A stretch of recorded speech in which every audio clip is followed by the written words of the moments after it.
All right, so you guys, this is chapter 11, section 1. We're going to be simplifying rational expressions.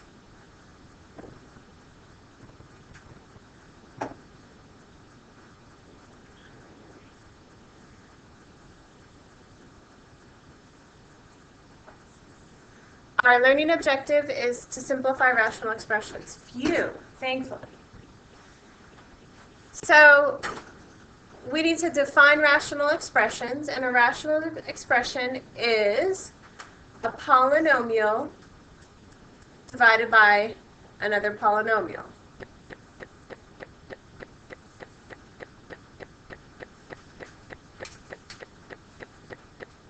And then when we're dealing with fractions, we have to make sure that the denominator is not 0.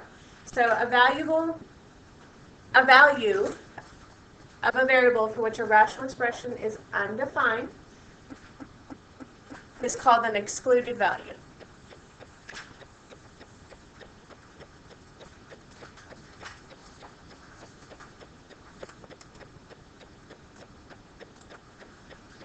All right, so when we look at the sample problem from number 1, and I don't want you guys to write the sample problem down, we'll do the practice problem together. Simplifying a rational expression, what is a simplified form of x minus 1 divided by x minus 5? State any excluded values. The first thing we're going to do is we're going to factor the denominator. So as you can see, a 5 can go into 5x and it can go into 5. So when we factor that out, we're left with x minus 1. Then we divide out the common factor. So we can, x minus 1 divided by x minus 1 is just 1, and we simplify it out. And that just leaves us with 1 on the top and 5 on the bottom. We have to exclude when the denominator is 0. Even though we simplified it out and it's 1/5 and there's no more x value, because there was an x value here, we have to say that x cannot equal 1, because if it did, it would make this denominator 0. So you have to kind of go back in time. It's like when your parents say, remember when you were 10 and you never cleaned your room? And you're like, I'm 16 now. I clean my room all the time. And they're like, no, remember? Still remembering. So it's that way. Just because it cancels out and simplifies down, you still have to go back to when you had a denominator with a variable in it and exclude that value of x. All right. So let's do a couple of these together. I'll do the first one. So if we look at A, we want to divvy this up into the values that we can cancel each other out. So 21 divided by 7, 7 goes into 21. 3 times and 7 goes into 7 one time. So that simplifies down into 3. And then a squared, we'll have 2 a's on the top and 3 a's on the bottom. So that narrows down to just 1 a on the bottom. When I multiply those together, I get 3 over a. And what's my excluded value here? What about a can we not have so that the denominator never equals 0? Never want to equal 0. So here's our answer. And you have to exclude a can never equal 0. Because if we're up here and it equals 0, it's going to be divided by 0. And then if we're in the answer and it equals 0, it's still going to be divided by 0, and that is not allowed. Zombie apocalypse. All right, let's take a look at C. So C says 2n minus 3. What I love about these problems is they kind of tell you what you should be factoring. Because if I look at 6n minus 9, man, I really want that to be 2n minus 3. So my top will cancel out. So if you go, oh, 6 divided by what gives you 2? 3. So if I factor out a 3, I get 6n divided by 3 is 2n, and 9 divided by 3 is 3. Yay! So look, now I got samesies. When I have samesies, we know that they will divide out to equal 1. So this is really equal to 1/3. But what do I have to exclude? This guy can never equal 0. So it's morning time. I'm a little bit slow, so I can't do this in my head. So I'm going to do this. I'm just going to noodle it through.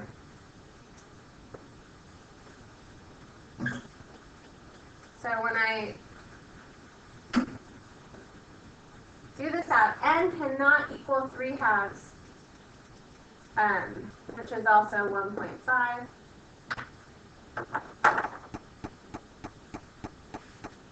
Not allowed.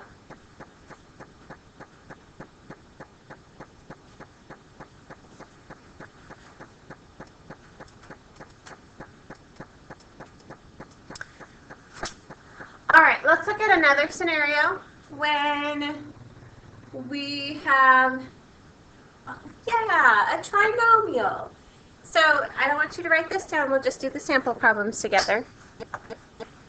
But if we have 3x minus 6 and x squared plus x minus 6, when you look at the top, you know you can factor out a 3, and you get x minus 2.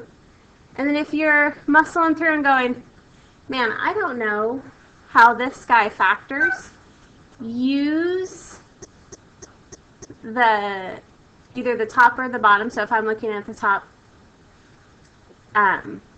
you can use it for clues. I want this x minus 2 to cancel out, so I'm going to be looking for that to be a factor.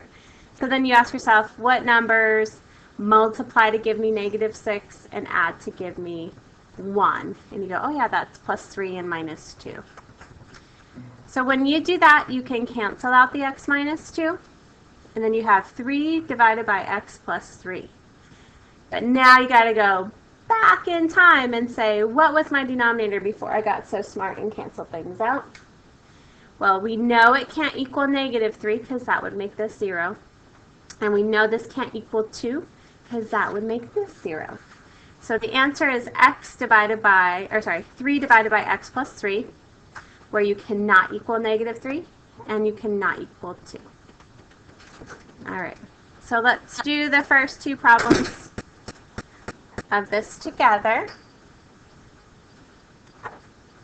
So in A, on the top, I'm going to factor out a 2 because I know 2 goes into 2 and 2 goes into 8. When I divide 2x by 2, I get just x. When I divide 8 by 2, I get 4. Now, I'm going to use this x minus 4 as a clue as to how this guy's going to factor. So I want a number that adds to give us -2, multiplies to give us -8, and one of them is going to be -4. The other one's going to be +2.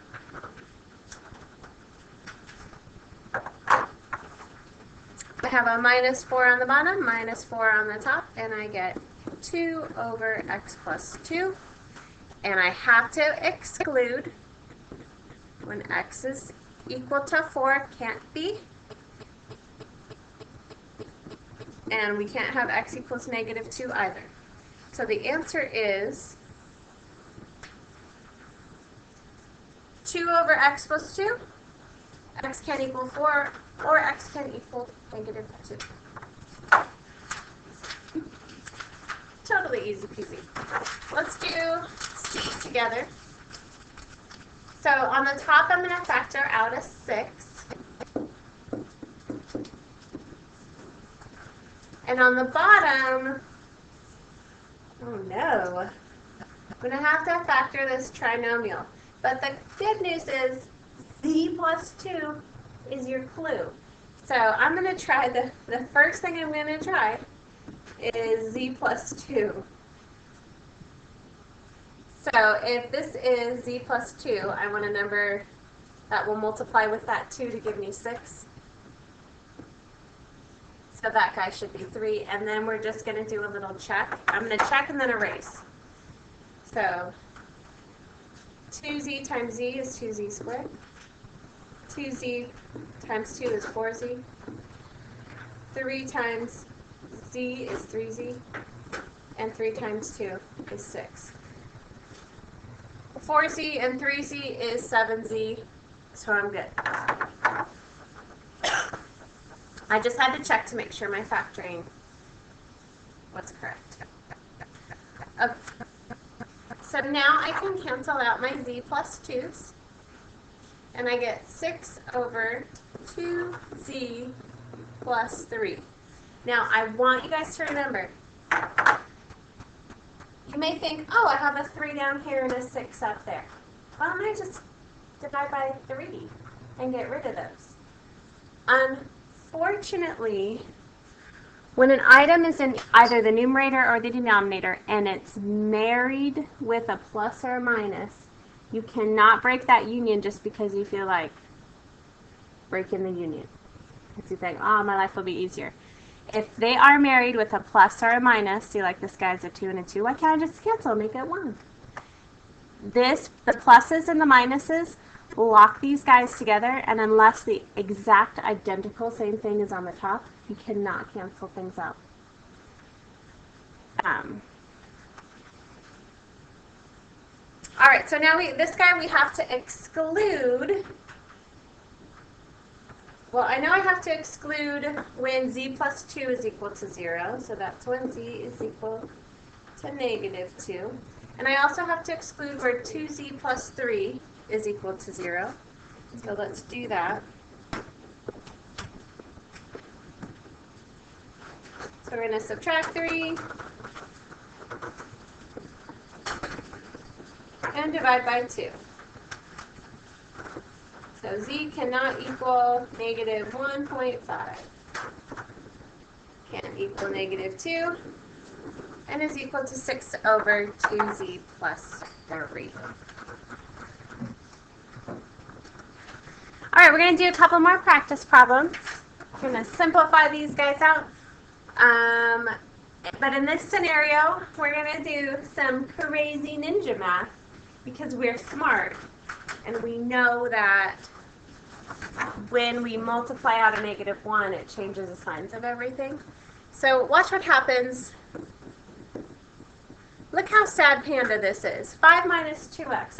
It's so close to 2x minus 5. We are going to divide out. We're going to factor out a negative 1. So when I go and I divide both of these by negative 1, 5 divided by negative 1 is negative 5. And negative 2x divided by negative 1 is positive 2x. What? Now, let me do that a little bit different so that you guys can see. That may be too much Math Ninja in one swoop. So this could be negative 5 plus 2x. And then you shift this around so that you get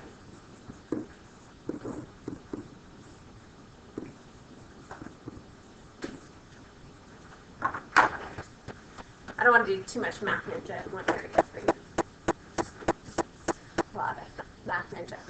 So once we do that, once we factor out this negative 1, we can say this guy simplifies to give us 1 over 1, and then I get 1 over negative 1, which in everybody's world is negative 1.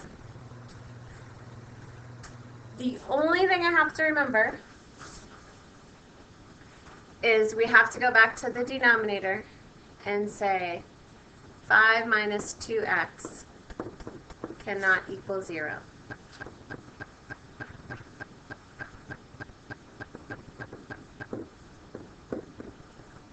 So negative 5 divided by negative 2 x cannot equal 2 1/2. So that's how that simplifies down. Okay. Too crazy, huh? All right, so let's look at C together. You look at the top, and you know you can factor out a 3, because 3 divided by 3 is 1, and 9D divided by 3 is 3D. And then in this scenario, for my 6D, I'm going to go 3D minus 1 and 2D plus 1. And then when I multiply that out, I'm just going to do a check. You guys don't have to write this down. So 3D times 2D is 6D squared. 3D times 1 is 3D. Negative 1 times 2D is negative 2D. And negative 1 times 1 is negative 1. So these two added together give me positive D. So I have factored that correctly. Never hurts to do a little check. A little check might save you hours of work in the long run. Okay, I have a problem. I want the 3D to be positive like this guy. And I want that 1 to be negative like this guy. So I'm going to be ninja. I'm going to factor out a negative 1 from here. So I'm going to divide everything in these parentheses by negative 1. 1 divided by negative 1 is negative 1. Negative 3D divided by negative 1 is positive 3D. And the denominator is still 3D minus 1 and 2D plus 1. I'm going to shift this negative 1 and positive 3D, and I'm going to multiply these two together. 3D minus 1, 3D minus 1, times 2D plus 1. Woo. Okay, so now I've got samesies, and I can divide those out together, and I get 1 and 1, and I get negative 3 divided by 2D plus 1.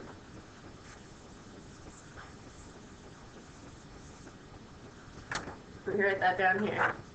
I'm negative 3 divided by 2D plus 1. And I know, taking these guys here, I look here, I know 3D minus 1 cannot equal 0.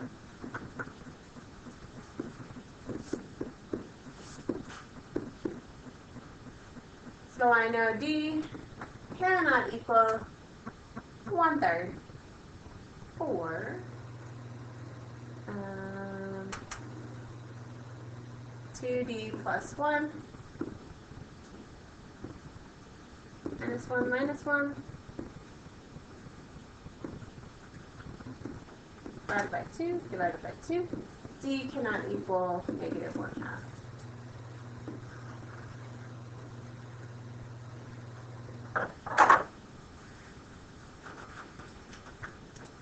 All right, so let's read this last problem together. A square has a side length of 6x plus 2. So go ahead and make a square on your paper. And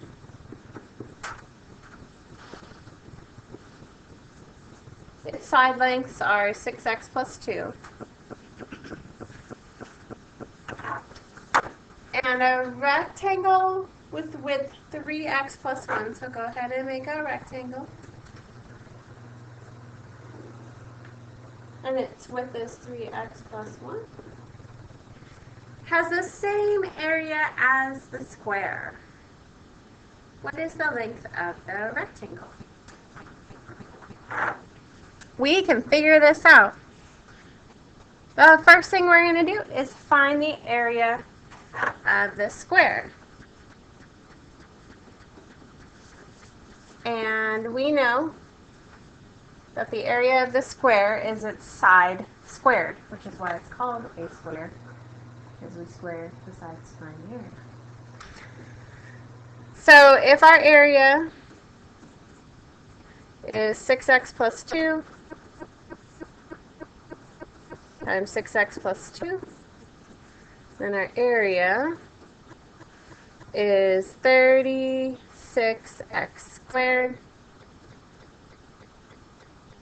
plus 12x plus 12x plus 4. So our area is 36x squared plus 24x plus 4.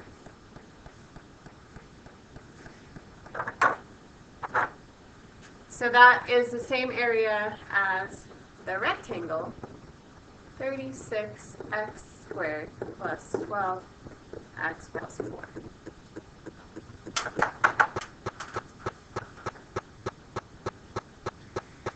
All right, so we know that whatever the length times the width is for this triangle, it's going to equal our area. So if I'm solving for L, and in fact I am, I want to divide both sides by 3x plus 1.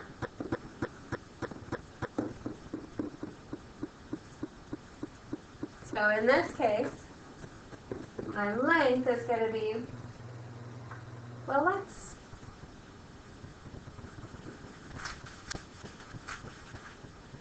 let's multiply this back out. If we know that 36x squared plus 12x plus 4 was 6x plus 2 times 6x plus 2.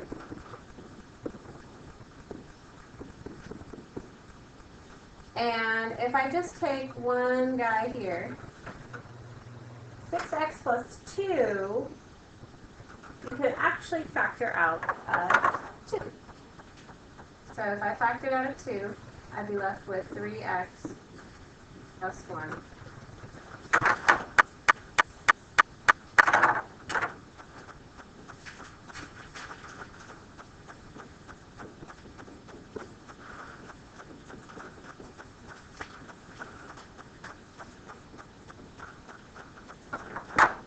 And when that happens, my 3x plus 1s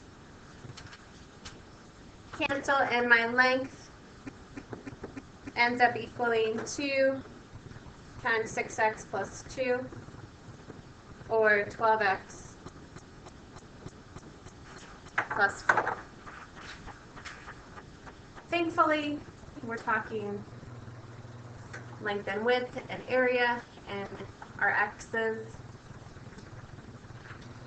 our values have to be positive because we have to have a positive distance.